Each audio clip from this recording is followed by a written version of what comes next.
Let me commence by saying good morning to our friends in North and South America. Good afternoon to our friends in the UK and Europe, and Dubai. Good evening to our friends in India, Thailand, Singapore, Indonesia. Good late evening to our friends in Australia. Hope you are all well. Good to be here with you.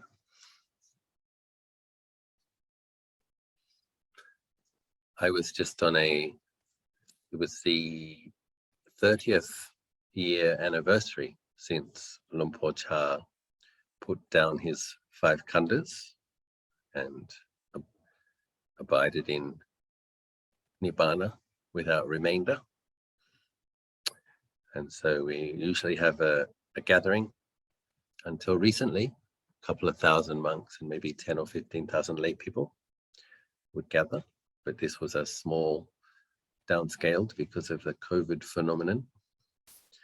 So we had about 300 monks and 300 lay people. And, so I did attend, got to see my preceptor and my teacher. And I was asked to give one of the Dhamma talks in Thai. And it was a bit stressful for me. It's there's a lot of different things to have to work with, and I tend to I'm looking at about 120 faces on my screen. Many of you are familiar to me, and I tend to like smallish groups, family-like feelings. I'm not a stadium monk. And having to practice with, that sense of everybody's staring at me. And some people like that. It's not my favorite. It's not my favorite thing to have to practice with. And then to have to talk about Buddhist practice when behind you have, 30, 40 or 50 senior monks who are more senior to you. And then just to make it more fun, cameras pointing at your face. And 4,000 more people watching on Facebook Live, and to just add a bit more pressure, knowing that it's not just broadcast live, it's being filmed. So if you do make a mistake, nasty people could watch it again and again and laugh at you. Anyway, so not surprisingly, when I got up on the teacher's seat, my mouth went a bit dry. So I had to keep sipping water, and people commented afterwards, "Why did you drink so much water?" I was like, well, I was scared. What are you scared of? Fault-finding minds. It's interesting, isn't it? It's like, on one level, it's like, who cares? But on another level, well, we do care. And but what's very interesting about my life is, I think we get bored, don't we, if we don't have creative challenges every now and then. So it's like, here you go, Ajahn. So how do you like this for a creative challenge? Well, I didn't like it very much, actually. But it is good to one of the things I like about being a Theravada monk in Thailand in this day and age is the way the system is set up. You keep getting pushed into new areas. Kind of being a junior monk, there's a certain security to that. And there's the suffering associated with being a junior monk. But the years go by very fast.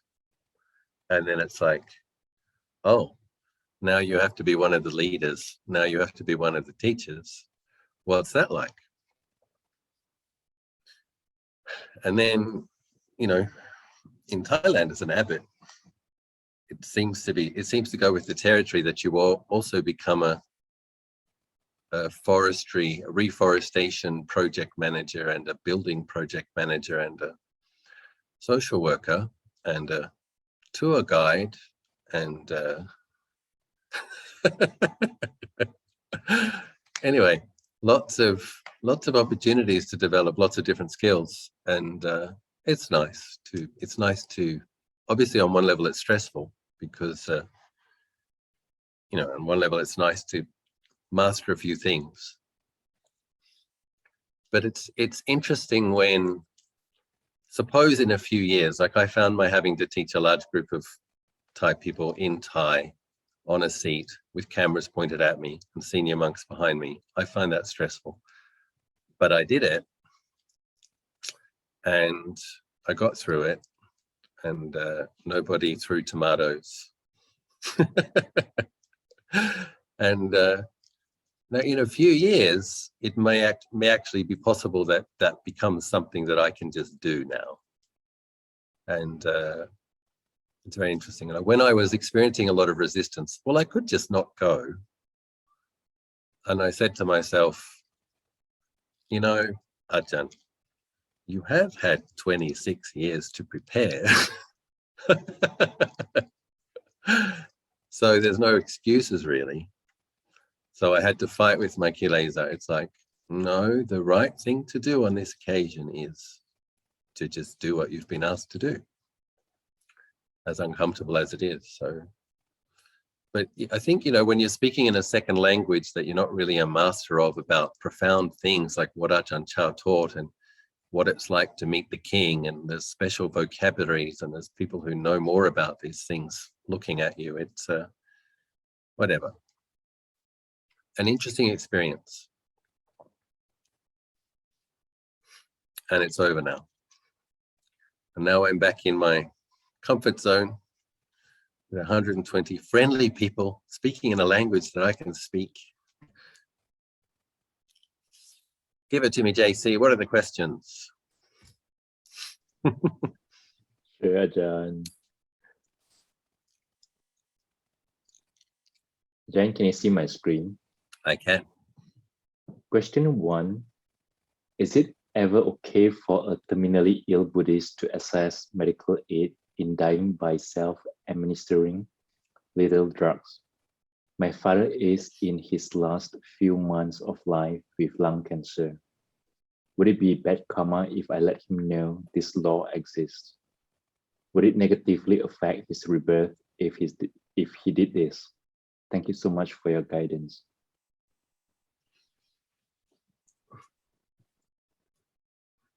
It's a very important and serious question, and in a way there's like different arguments for different approaches. And then I think what it comes down to then is most importantly, honoring the wishes of the person for what they really feel is right. But one has to come from an informed position. So firstly, as a Buddhist monk, very important rule that I have, I could never encourage somebody personally to take lethal drugs. That would be a very serious breaking of my rules. But what's interesting is I can see the validity of, suppose the mind is getting more and more depressed. When the body's going to die, but there's less and less mental energy. The idea that taking one's life, it's not coming from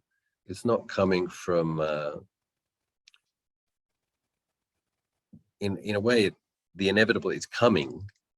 And I think there's some argument to going in a good frame of mind. One could make that argument. But what we can't see is the complexity of this law of karma. So suppose on the other side of it, suppose one is having a painful terminal illness because one is working through a karma. And suppose if one allows that karma to play itself out and then you died, that negative karma is fully pacified or ripened, and a good karma ripens, takes you to a better situation. So that's the thing we can't see. Like, how heavy is the karma? How close is it to being resolved? I think for myself, if I not speaking as a Buddhist monk, if I wasn't a Buddhist monk, and if it was my father, well, I'll tell you what my father said. My father said many years before, he said, mate, if I'm ever on a bed full of tubes, I want you to promise me something, mate. I'm like, what, Dad? He said, that you'll put the pillow over my face and kill me right there and then, because that's not the way I want to go. So that's what my dad said in his kind of Aussie manly predilection. And I said to him, well, I couldn't possibly do that, Ajahn, Dad, because I'm a bhikkhu and we're not allowed to do that. So you better ask one of your other sons. Anyway, it turned out that my dad did end up in a hospice with some tubes tied to him, but only for 4 days. Something that he had lung cancer himself, and he just had so much willfulness and determination to not be bedridden that he was at home until 4 days after he died in the hospice, when the fluids flooded his lungs. And it's kind of a slightly humorous anecdote where he's in the, he just kind of never admitted that it was going to beat him until he was in the hospice. And he said to my younger brother, he said, mate, I don't think I'm going to make it. And my brother said, no, mate, looks like you're not going to make it this time. And so, you know, he had 4 days to prepare himself for his death. And it's very interesting because for a period of time, I thought that was wrong. I thought my dad should have been talking about the fact that he had cancer, and I felt he should have been preparing for dying. But in his own way, being in denial about it and being determined to beat it, he had a really good quality of life up until he was still eating and going to the bathroom and all of those things until 4 days before he died. So in his own way, his approach worked for him. And in the end, when he had to admit it, he admitted it. And he said to my brother, the thing I'm most worried about is your mother. And my brother said, don't worry, Dad, we'll keep an eye on her. And he's like, thanks, mate. And he did die fairly peaceful death. But as I was saying, if I wasn't a monk, and if I had a parent or a relative going through this, and if there was the option of lethal drugs, for myself, I wouldn't suggest it unless they're like saying, I just want to end this. I can't see the point of doing this any longer. If those kind of statements come from the sick person, I can't stand this anymore, I just want to go, I know it's my time to go, then I think you have an opening, don't you? But if the sick person isn't saying that, then I think our duty is to care for them as long as lovingly and supportingly as we can until they go. So that's all I can say on the matter. Ajahn, dear Ajahn Achalo, I have admitted to hospital due to jaundice, which doctors said these few days are critical to see if the liver can heal by itself. As a meditator who takes opportunity to practice, I wonder if it is appropriate to request for the strength to practice. Is it appropriate to ask the deva and celestial beings for my own healing? If these are appropriate, how should one do that? Thank you.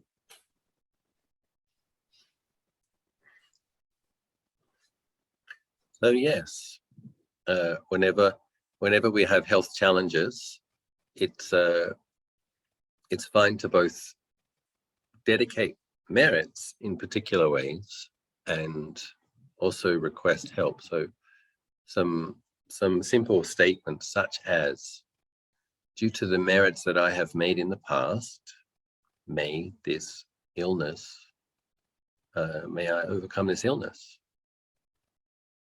It's fine to do that. It's like sometimes you can visualize, recollect some of the good things that you've done, the ways that you've been generous, the ways that you've been helpful, and imagine the positive energy from that as being like golden light. And then kind of, you can just make statements such as, I determined a portion of the merit from my past good deeds ripen now, and visualize yourself surrounded by golden light so that I may overcome this illness. And set the intention so that I may continue to practice Buddha Dhamma. And then another thing we can do then is say, may the devas and protectors who support Buddhism and Buddhist practice bless me so that I may continue to practice. It's fine to do that. It's like when we make prayers for all sentient beings, we are one of those. So whatever beautiful prayers you make for sick people, aging people, dying people, suffering people, if you're in such a situation where you're experiencing some difficulties and some challenges, yes, you can dedicate the merits that you made in this and previous lives, and you can ask for help. I guess it's important to understand that it increases the chance of recovery, but whether or not one recovers or not, there will be an element of karma, but it does increase the likelihood. And of course, asking your friends to dedicate good karma to you as well. If you're part of a Buddhist group or a meditation group, if you add the prayers of others, it's going to be increasing the likelihood of a good outcome as well. So yes, determine your past merits to support you through sickness, and ask for devas and protectors to bless you. And even if the illness doesn't go away, it will probably have a positive effect on the consciousness and the mind, to have more merit in the mind. It's like one of the practices Lord Buddha recommends is called Chaganusati, recollecting one's past good deeds. And because good deeds produce merit, and when we recollect those deeds, it's like the mind is tapping into that merit, bringing that merit closer, resonating with merit. And it's a very beautiful practice that I heard that Sri Lankans have done traditionally, is they write down their good deeds, how many dannas to the sangha once a week, how many katina ceremonies attended, how many pilgrimages, how many retreats, how many days of daily practice, how many sessions of chanting, and it's a tradition that a relative reads out the good deeds that this person did while they're preparing for their rebirth, just to bring to consciousness the good things. Because we don't do that, the mind has a kind of tendency to get stuck in negative moods and hang on to them. It just gets kind of stuck. It can be like quicksand. So one can die with thinking of the things one regrets, or the things that one hasn't done that one wanted to do.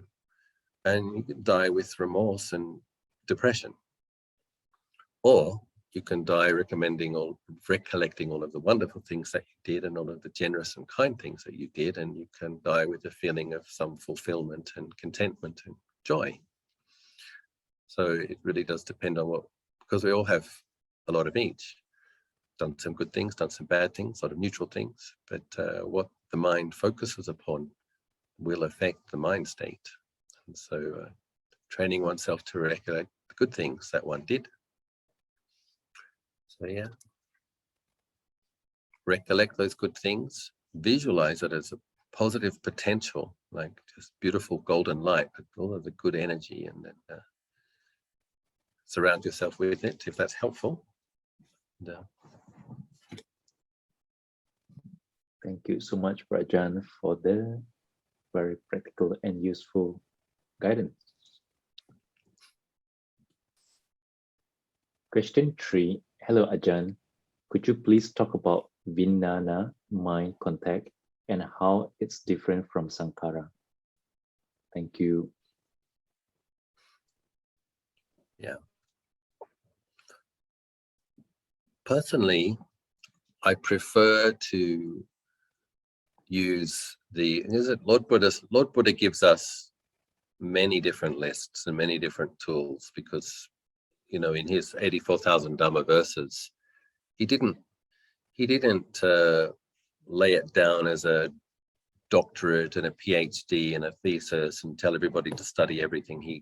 He taught different people different things and different occasions depending on what was right for their character. So for myself, I prefer, it just makes more sense to me to work with the 4 foundations of mindfulness as my main focus on how I meditate than the 5 khandhas. Partly because I don't really understand sankhara. I don't get, because the body is a sankhara, karma formations. So I can recollect a body. I can recollect feelings arising in consciousness. But when it comes to exactly what is a sankhara, sanya sankhara, I mean, yeah, it gets. I don't completely understand that term. So, but in terms of when one meditates in practice, the body's there, right? So you're sitting with the body, and then feelings arise. So there's feelings that arise due to physical contact or bodily contact, knee pain, shoulder pain, breath, and then there's other feelings that arise due to mind states. So all of the hindrances, all of the kilesas, they all have feelings associated with them. And as your mind gets more sensitive and you meditate, being aware of your breath, if you're aware of it in the chest area, you will be aware of the feelings that are associated with mind states. And that can be heavy, sharp, painful ones, or rapturous, tranquil, blissful, spacious ones. It's feeling. So for myself, it's like feelings that arise in the mind. I prefer to just focus on, is it wholesome, is it neutral, is it unwholesome? Is it pleasant, is it neutral, is it unpleasant? And simply know it and put it down, know it and put it down, know it and put it down, and try to make the mind empty. So that's just what I do in my practice. It's not a particularly intellectual approach. It's a practical, present moment, body, based in the body, in the moment, in the meditation act of just knowing the quality of the feeling, knowing it as it changes. And so the thing about the 4 foundations of mindfulness is actually they're all occurring within the same space, and they lead on from one another, generating consistent mindfulness based on knowing body postures and feelings in the body leads to knowing mind states, leads to learning whether it's wholesome, neutral, or unwholesome, leads to recognizing which dharmas are present simply through the act of maintaining a quality of clarity and presence of mind in the body through all postures. So that's just what works for me. And I don't know how sankharas affect the mind sense space. I can't. You better ask Maitreya that one.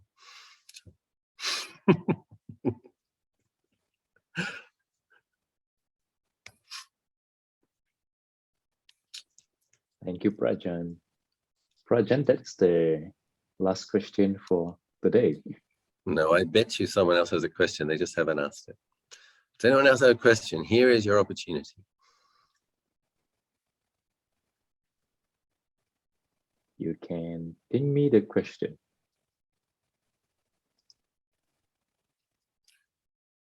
You understand everything perfectly because Ajahn has been teaching you so well for so long. Then how's the progress of the Danna hall? I saw some picture of people taking down the roof. I mean, Sister Linda shared with us. Yes, we have the 3rd day of the demolition of our previous incarnation of our Dana Sala. And lots of other people are, because I'm the one that's been working on the plans, and I can see it's like weaving a tapestry. I know what color threads we're using. I know what pattern it's going to be. I know how beautiful it's going to be. And everyone else is kind of like saying, such a shame. The building was still good. And I'm like, yeah, but when it's finished, you're all going to say, oh, this one's so much nicer. Because the old one, like most of the people who take care of the monks are in their early 60s now, right? And so the local villagers, so in a few years they're 65, and a few years after that they're 70. So the present one, there's no covered walkway in or out. In the hot season, they stand in the 36 degrees fanning flies off the food. It's I'm not doing it for me. As you can see, I have a very nice kuti, and they bring food to me whether it's raining or not, and they fan the flies whether it's hot or not, and I'm doing it for them, that they may have a more comfortable, less slippery, more safe, more spacious experience. And meanwhile, they just complain about it. That's the way human beings are. And when it's finished, they'll say, oh, what a good idea that was, Ajahn. And so anybody who tries to lead anything has to practice a lot of patient endurance with people who just don't understand. So we have beautiful stained glass windows being manufactured. We have the beautiful Buddha statue. And what I notice when the building's been knocked down is like, look at that fabulous view. And we're gonna, because not many people know this, but I know this, the back wall of the new sala is 10 meters long by 3 meters high windows. So when you walk into the sala, you're going to see the mountains and the trees, which will be very nice. All the trees that we planted and had to get the grass cut 5 times a year for 10 years to grow an actual forest. The forest is there now. You look out the window and see Norfolk Island pines and redwoods and all these beautiful trees and birds and clouds, auspicious clouds and thunderstorms. Great to know that. Wishing It was a bit frustrating meeting with the contractor and hearing that it was 30% more expensive than I'd planned. I had a few hours of suffering about that. And then a surprise donation, which more than covered what was needed. And I had a few hours of happiness about that.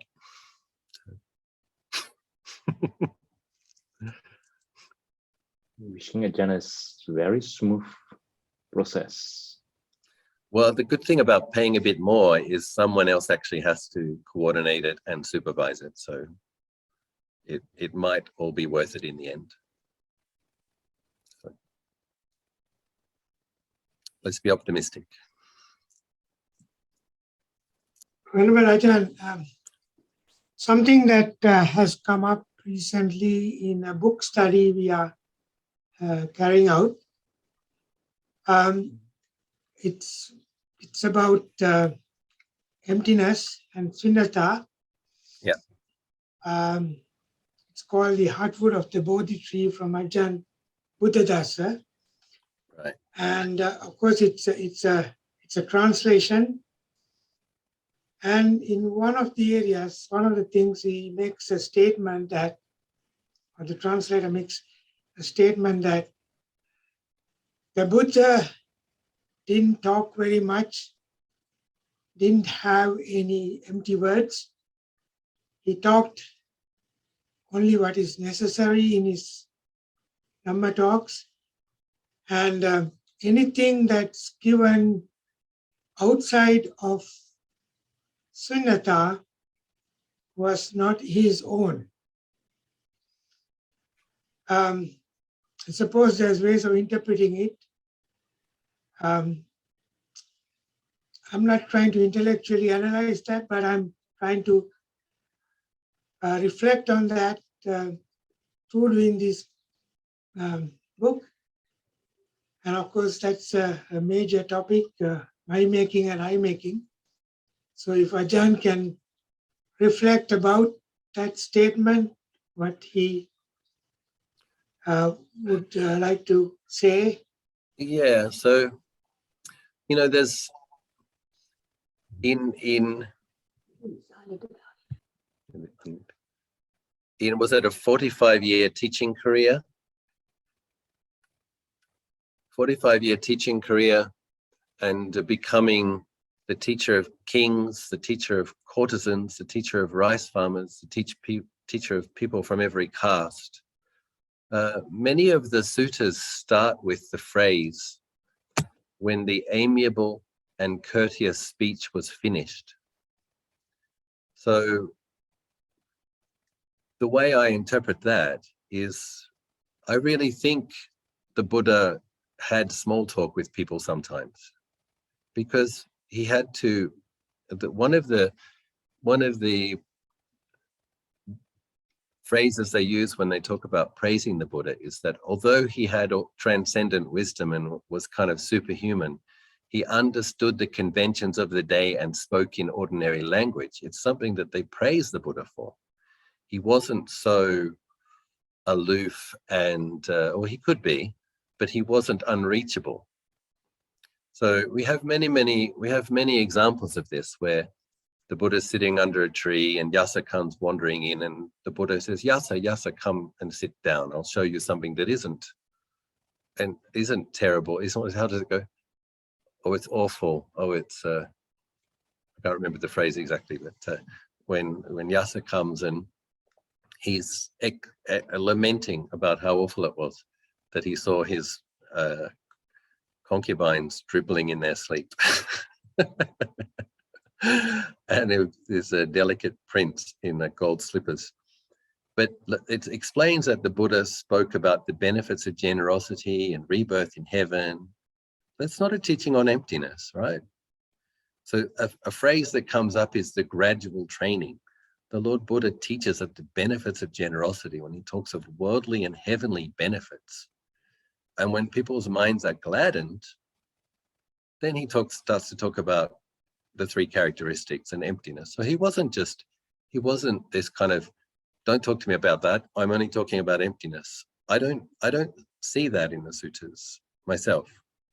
And you know, the king would come. It's a beautiful exchanges between some of the kings in the days, and the Buddha would ask him, "Oh, great king, where have you come from? What are you doing?" And the king's like, "Oh, well, I'm preparing for war, or I'm fighting a war." It's like, you know, he met them where they were at. And then he tried to remind them halfway through the conversation, "Well, great king, you know, age is crashing in on you, and you know, you better knuckle down and do some practice, because you know, the king starts with, the business of a king is never finished." And the Buddha's like, true it is, the business of a king is never finished. It's like a little bit of empathy, a little bit of meeting the conventional being where they are. And a few paragraphs later, "Well, king, you're getting old, you better knuckle down now." So I see an artful master who knew how to meet people where they were, empathize with them, and then lead them on from where they were. So I wouldn't agree. It doesn't make sense to me that the Buddha only talk of sunyata. So in a 45-year teaching career, wandering most of northern India and teaching in every class of being. So Thank you, Ajahn. Ajahn, the next question. Hi, Ajahn. May I know if the person who agreed to end one's life, isn't it breaking the killing precept? it's hard to know, isn't it? It's hard to know. I suppose technically it is. Yeah, I think it's one of those things, isn't it? It's like,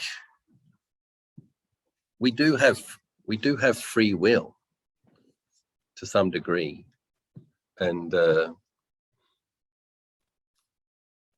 yeah,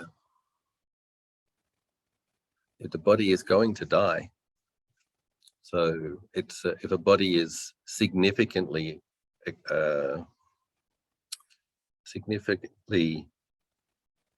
progressed along its inevitable destination of death, it's not quite the same as killing a young, youthful person, is it? But what I was saying, there's not so much an intellectual.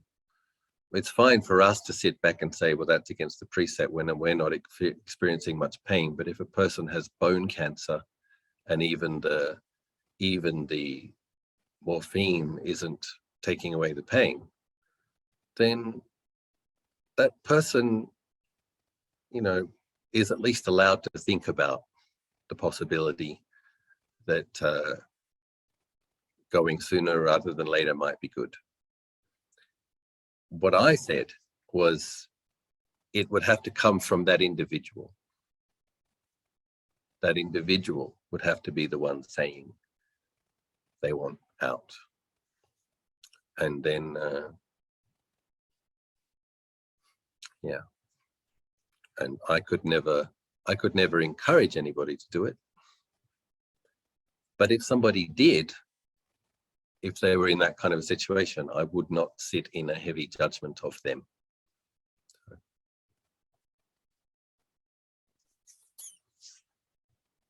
Thank you, Ajahn.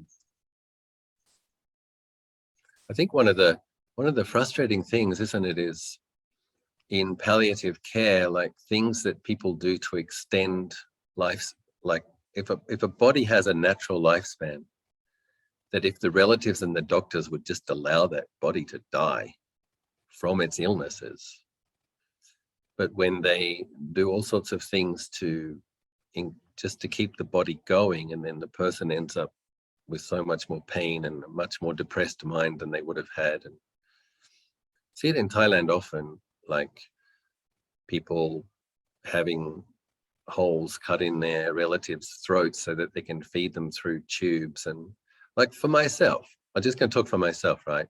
I would say to my friends, if I can no longer feed myself or swallow myself, please don't stick a tube down my throat and feed me. Please, just once I can no longer chew or swallow myself, this is my preference, please allow this body to die as my preference. But if you end up in the medical system and they'll do everything they can to keep your body alive, and you've got bed sores and tubes up your nose and tubes down your throat, and it's pretty horrible.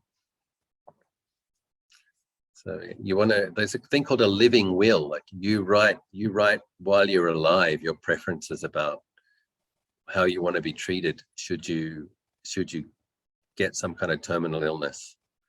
And I do recommend that people do this, that then it's you making your choices. This is how I want to be treated in such and such a circumstance. Don't prolong the life of a body that's going to die. If it's already aged and sick, right? And if just hanging on is going to make it have more and more pain. So, but it's an individual choice. Some people in old and sick and painful bodies manage to maintain bright mind states and appreciate life. They do. So it really is different case by case. And some people just aren't ready to let go. Like one of the reasons I ask my friends, like, what are you doing this to your mother for? And they're like, well, she's still frightened of death. And she still wants to hang on. So it's like, well, if that's the case, and in some examples, I've noticed that the old lady who's scared of death, after she's been in and out of intensive care so many times, at a certain point, she decides it's time to go now. I want to go. And in that wanting to go, the fear, something happens with the fear. They're less frightened because they just set their mind to it. But for some people, it can take them a long time. If people are in denial about death, or don't think about death, and then it's like finally happens to them, and aging happens to them and they're just not ready. Sometimes they have to hang along longer to get over some fear and to get ready for the journey. It's different case by case. So. Thank you, Ajahn. Remember that. Don't put tubes down Janachalo's nose. Don't feed me if I can't chew or swallow by myself, okay? It is recorded. Thank you.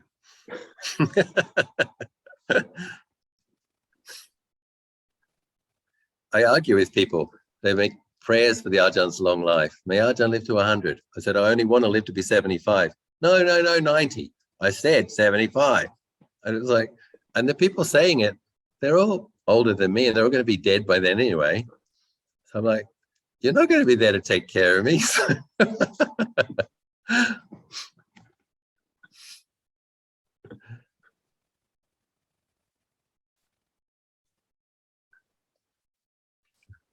Ajahn, next question. Dear Ajahn, I'm able to understand intellectually and experience the three characteristics inherent in every phenomena. But I realize that even though an insight may have a very powerful impact at a particular time, it is not enough to change mental habits or behaviors. How to fully realize and penetrate suffering so that it becomes firmly rooted in our citta? Many thanks.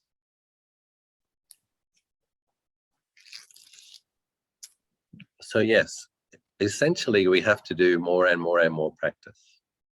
It's a long-term project, and it's a long-term project of steadily but firmly and gently and steadily increasing your efforts, because what starts as small insights, we have to have small insights more frequently. So what starts as small insights sometimes has to become small insights often, and sometimes big insights, and eventually universe exploding insights.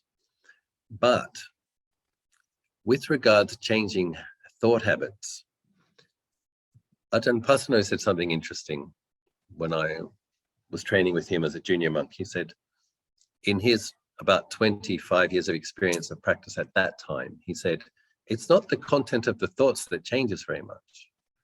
It's the awareness within which it occurs that changes.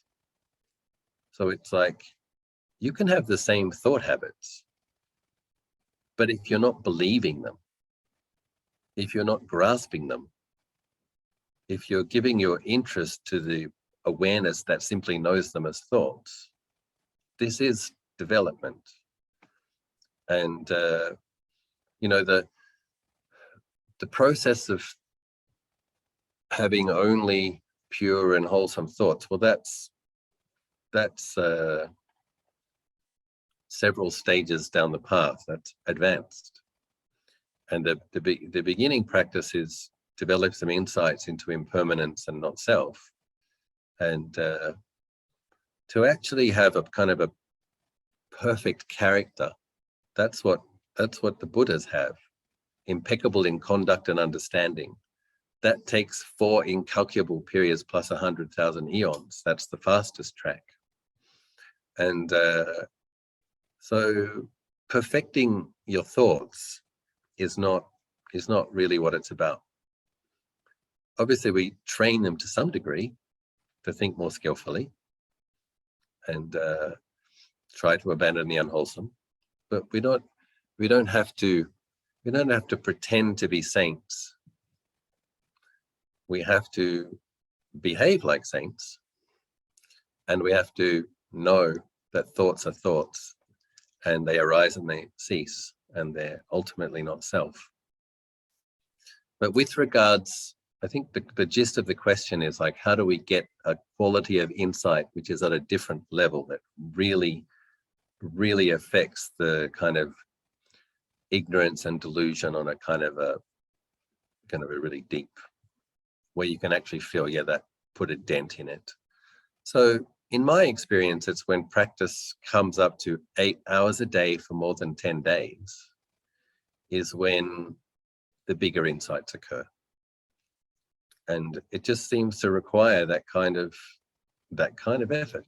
You need to be applying so much energy at being in the present, being mindful, not feeding the delusion of thinking about the past, thinking about the future, thinking about other places, coming back to the meditation object, coming back to the meditation object, coming back to the meditation object, mindfulness and clear comprehension getting more and more established, ignorance getting weaker and weaker. It's through doing this kind of 8 hours a day, 10 days or more, that the vipassana jnana, a really deep level of insight, which where the mind experiences not self, where the sense of self drops away and the mind experiences something else which is better. And it takes effort. And but to prepare the mind for those kind of insights, we start with a once a day practice, increase to a twice a day practice when we can, a 3 times a day practice. And then, I mean, it's like, I've been a monk for 25 years. I still want to go to Bodh Gaya and meditate for 10 hours a day for 6 weeks. Why? As difficult as it is, I know that if I do that, the samadhi is going to be better. The insights are going to be deeper. The experiences of temporary liberation will be more profound. It's like, that's the kind of effort we need to make. The good news is, when we do make that effort, we do get great results. But we have to have a long-term strategy of slowly and gently increasing, and don't let ignorance and delusion and our bad habits reclaim territory. Even if you're just increasing a little bit, just only increase, don't slip back. And then it's like, it seems like impossible at first. However, you just kind of look at a picture of the Grand Canyon, right? And just kind of imagine what a dribble of water can do over a long period of time. You know, it can create a huge glacier. It can create a huge cavern. So it's like, this is the kind of approach we have to our practice. You just keep tapping away at it, never letting up, increasing gently and slowly. And the result will be that you will be a spiritual warrior capable of kicking the butt of greed, hatred, and delusion.